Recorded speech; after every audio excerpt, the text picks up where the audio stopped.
Hello friend, innovative learning platform में आपका स्वागत है। तो दोस्त, आज है जीएस का सेशन। इसमें जितने भी प्रश्न हैं वो काफ़ी इंपॉर्टेंट है, खास करके रेलवे के लिए। तो कृपया जितने भी दोस्त हैं वो हमारे साथ जुड़ जाएं और इसका लाभ लें। तो ठीक है दोस्त, स्टार्ट करते हैं क्लास। तो चलते हैं आज के पहले प्रश्न के साथ।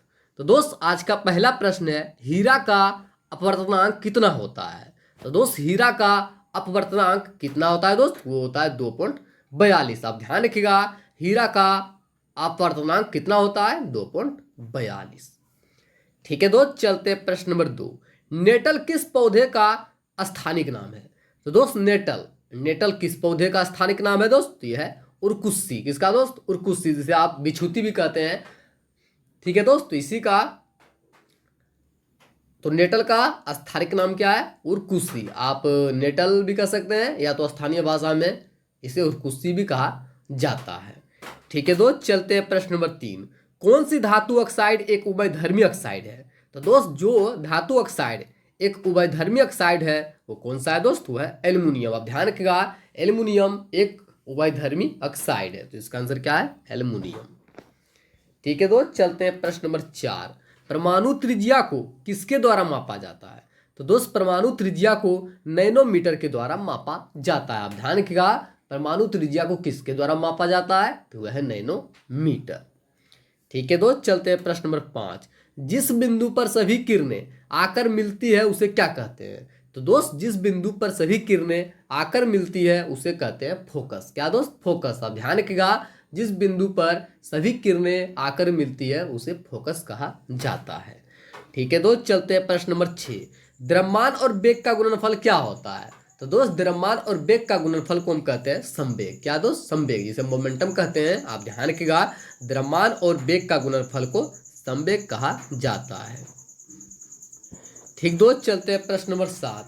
एसिटिक अम्ल किस प्रकार का अम्ल है? तो दोस्त, एसिटिक अम्ल किस प्रकार का अम्ल है दोस्त? एक दुर्बल अम्ल है। क्या है? एक दुर्बल अम्ल। आप ध्यान रखिएगा, एसिटिक जो अम्ल है या एक दुर्बल अम्ल है। तो इसका आंसर क्या है दोस्त? दुर्बल अम्ल। ठीक है दोस्त, चलते हैं प्रश्न नंबर 8। आधुनिक आवर्त सारणी में किस आवर्त में 32 तत्व है?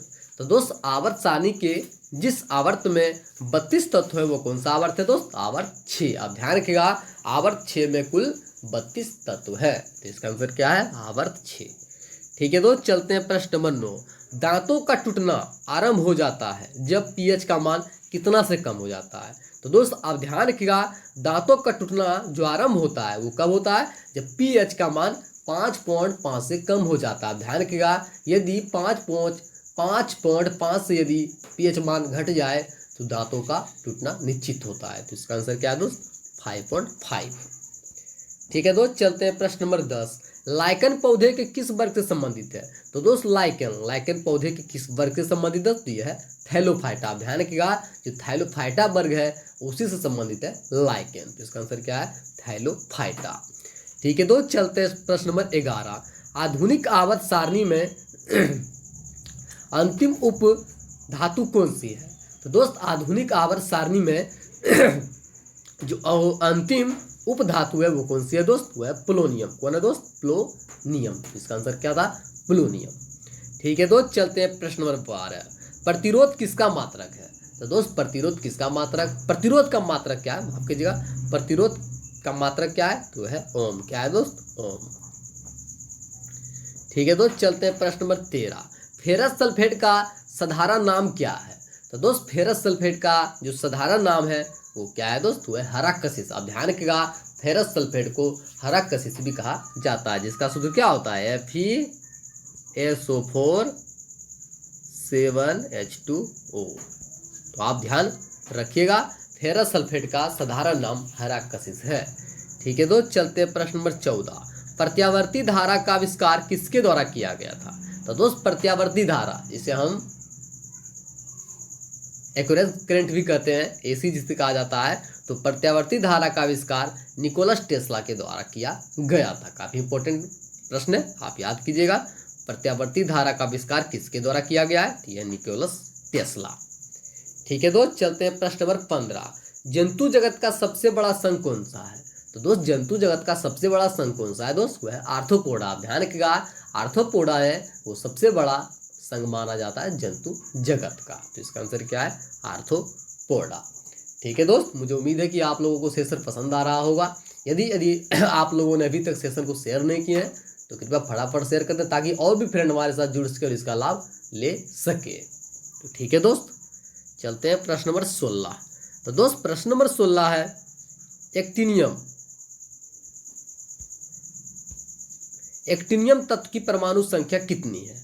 तो दोस्त एक्टिनियम तत्व की परमाणु संख्या है 89। आप ध्यान रखिएगा, एक्टिनियम तत्व की परमाणु संख्या कितनी है दोस्त? वह है 89।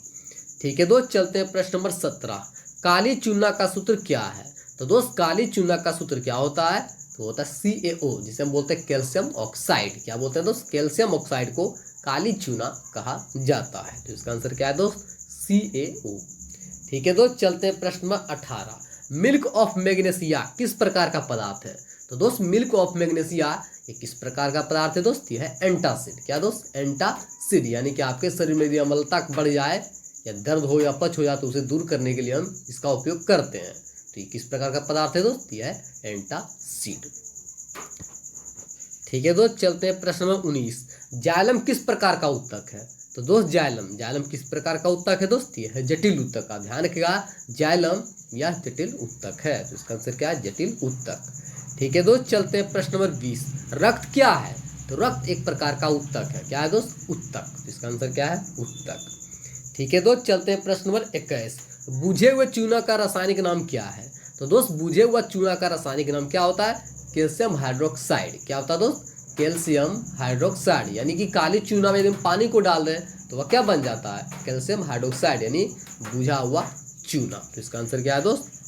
Calcium hydroxide. ठीक है दोस्त, चलते हैं प्रश्न नंबर 22। किसी भी धातु को अम्ल से अभिक्रिया कराने पर कौन सी गैस निकलती है? तो दोस्त किसी भी धातु को, कोई भी धातु हो, यदि उसे अम्ल से अभिक्रिया कराया जाए तो वह हाइड्रोजन गैस निकालता है। ध्यान रखिएगा, किसी भी धातु को अम्ल से अभिक्रिया करने पर हाइड्रोजन गैस निकलता है। ठीक है दोस्त, चलते हैं प्रश्न नंबर 23। चांदी की परमाणु संख्या कितना होता है? तो दोस्त चांदी की जो परमाणु संख्या है वो है 47। कितना दोस्त? 47, 47। तो आप ध्यान रखिएगा, जितने भी किसी भी तत्व का जो परमाणु संख्या है उन्हें आप याद कर लें, क्योंकि अक्सर सवाल एग्जाम में पूछा जाता है। ठीक है दोस्त, चलते हैं प्रश्न नंबर 24। सोडियम की संयोजकता कितनी होती है? तो दोस्त सोडियम की जो संयोजकता होती है ये होती है 1। कितना दोस्त? 1। क्यों दोस्त? क्योंकि सोडियम का परमाणु संख्या क्या होता है? 11 होता है। तो आप उसे 2, 8, 1 में तोड़ सकते हैं। तो देखिए 2 और 8 क्या हुआ उसका? देखिए क्या उसका जो कक्षा है वो भी पूरा तरह क्या हुआ? भर गया, परंतु ये क्या उसका एक शेष बचा हुआ है। तो ये क्या करता है? वो एक जो है किसी को दे सकता है या तो ले सकता है, चाहे वो तो किसी से त्याग सकता है, परंतु वो लेने के लिए उसको 7 आगे भरने के लिए उसे क्या है? 7 की आवश्यकता पड़ेगा। तो इसी कारण से उसकी संयोजकता कितना होता है? 1 होता है। तो आप ध्यान रखिएगा। ठीक है दोस्त, चलते हैं प्रश्न नंबर 25। अष्टक का नियम किसके द्वारा दिया गया था? तो दोस्त अष्टक का नियम दिया गया है न्यूलैंड के द्वारा। इसका आंसर क्या है दोस्त? न्यूलैंड। ठीक है दोस्त, चलते हैं प्रश्न नंबर 26। हेमेटाइट किस धातु का अयस्क है? तो दोस्त हेमेटाइट है लोहे का अयस्क। किसका दोस्त? लोहे का। आप ध्यान रखिएगा, हेमेटाइट लोहे का अयस्क है। ठीक है दोस्त, चलते हैं प्रश्न नंबर 27। पीएच स्केल का आविष्कार किसके द्वारा किया गया? तो दोस्त पीएच स्केल, जो पीएच स्केल है इसका आविष्कार किसके द्वारा किया गया दोस्त? ये सोरेनसन के द्वारा। आप ध्यान रखिएगा, जो जॉन सोरेनसन था उसी के द्वारा पीएच स्केल का आविष्कार किया गया है। ठीक है दोस्त, चलते हैं प्रश्न नंबर 28। ग्लूकोज का रासायनिक सूत्र क्या होता है? तो दोस्त ग्लूकोज का रासायनिक जो सूत्र होता है वो होता है C6H12O6, यानी कि कार्बन भी 6 होनी चाहिए, हाइड्रोजन 12 और ऑक्सीजन 6। ठीक है दोस्त, इसका आंसर क्या है? C6H12O6। ठीक है दोस्त, चलते हैं प्रश्न नंबर 29। अमाशय का पीएच मान कितना होता है? तो दोस्त अमाशय के पीएच मान कितना होता है? तो ये होता है 1। कितना होता है दोस्त? 1। तो आप ध्यान रखिएगा, अमाशय का पीएच मान 1 होता है। ठीक है दोस्त, चलते हैं प्रश्न नंबर 30 और अंतिम प्रश्न। प्रकाश को सर्वप्रथम किसके द्वारा मापा गया था? तो दोस्त प्रकाश का वेग, माफ कीजिएगा यहाँ पर प्रकाश नहीं सिर्फ वेग होना चाहिए, प्रकाश का वेग। प्रकाश का वेग को सर्वप्रथम किसके द्वारा मापा गया दोस्त? तो है रोमर। जो रोमर थे उन्हीं के द्वारा प्रकाश का वेग को सर्वप्रथम मापा गया था। ठीक है दोस्त, मुझे उम्मीद है कि आप लोगों को सेशन पसंद आया होगा। यदि सेशन पसंद आया हो तो कृपया चैनल को सब्सक्राइब कर लें, चैनल को शेयर करें, लाइक करें और कमेंट करें। साथ ही साथ हमें फीडबैक भी दें। साथ ही दोस्त अपना सपोर्ट बनाए रखें कि जिस प्रकार से हम आपके पीछे मेहनत कर रहे हैं, कृपया आप थोड़ा सा मेहनत हमारे पीछे भी कर दें, हमारे चैनल के पीछे, ताकि थोड़ा मेरे चैनल प्रमोट हो जाए। क्योंकि जो इसमें प्रश्न था आप देखे होंगे काफ़ी इंपॉर्टेंट था, तो ऐसा प्रश्न का एनालिसिस करके तैयार किया जाता है। तो थोड़ा आप भी हमारे चैनल के पीछे थोड़ा एनालिसिस कीजिए, सपोर्ट कीजिए। Thank you so much.